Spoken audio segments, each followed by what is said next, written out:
ដែរឬទេតែនៅក្នុងចិត្តខ្ញុំក៏គិតថាប្រហែលជាល្អខ្ញុំចង់ផ្លាស់ប្ដូរទម្លាប់របស់ខ្ញុំកាលពីមុនខ្ញុំក៏ដូចជាកសិករទូទៅម្នាក់ដែរមិនហ៊ានផ្លាស់ប្ដូរព្រួយបារម្ភថាស្រូវនឹងដុះទេវានឹងចេញដើមទេកន្លះហិកតាប្រើរយៈពេលក្នុងការប្រមូលផល4ខែខ្ញុំធ្វើចិត្តរហូតដល់ទៅ4ខែសម្រាប់ទទួលយកទិន្នផលដែលទទួលបានផលផលិតកើនឡើងប្រាក់ចំណូលកើនឡើងខ្ញុំបានបដូរពីកន្លះហិកតារហូតដល់ពេលនេះធ្វើទាំងអស់6ហិកតាកន្លះម៉ាស៊ីនដាំស្រូវមួយនេះវាអាចធ្វើការបាន4ដំណាក់កាលក្នុងពេលតែមួយពងរៀបបំហូតចង្អួរដាក់គ្រាប់ស្រូវបាញ់ថ្នាំនៅពេលមានម៉ាស៊ីនដាំស្រូវមួយនេះធ្វើឲ្យការងារដាំដុះសម្រេចក្នុងពេលតែមួយសប្តាហ៍នេះកសិករដូចខ្ញុំជប់ប្រើពាក្យថាខ្នងត្រូវហៅកម្ដៅថ្ងៃ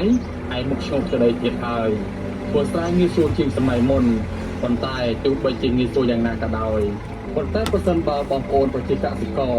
មិនយកចិត្តទុកដាក់ក្នុងការងារកសិកម្មរបស់ខ្លួនមិនបានចាប់យកបច្ចេកទេសថ្មីៗមិនធ្វើការផ្លាស់ប្ដូរយើងនឹងពិបាករស់នៅមិនខាន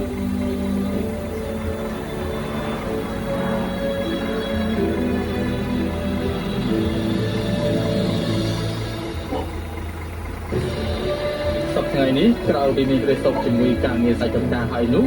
ខ្ញុំអាចនៅមានប្រាក់សន្សំមានប្រាក់ចែកពីក្នុងគ្រួសារប្រចាំថ្ងៃ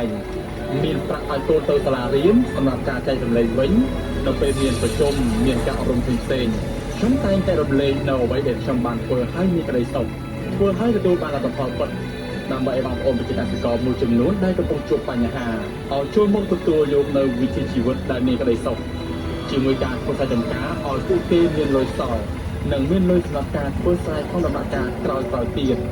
មានលុយសម្រាប់ប្រើប្រាស់ក្នុងជីវិតរស់នៅប្រចាំថ្ងៃប៉ុណ្ណឹងមានក្តីសុខហើយ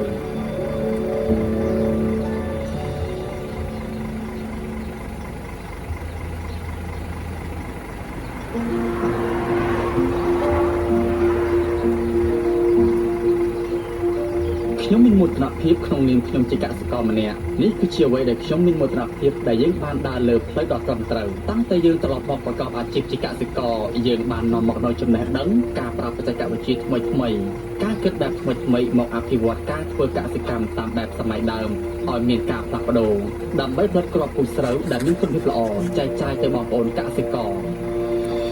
ដើម្បីឲ្យប្រជាកសិករដូចពួកយើងមានជីវិតរស់នៅកាន់តែប្រសើរជាងមុនបច្ចុប្បន្នខ្ញុំកំពុងសិក្សាថ្នាក់អនុបណ្ឌិតអ្វីដែលខ្ញុំបានទទួលគ្រប់គ្រាន់សប្តាហ៍នេះក៏ព្រោះអាជីពជាកសិករការដំបងធ្វើស្រែបែបរងរស់ហើយលក់ស្រូវទៅឲ្យរោងម៉ាស៊ីនកិនស្រូវក្រោយមកខ្ញុំគិតបែបលឿនៗថាអាជីពរបស់យើងជាកសិករ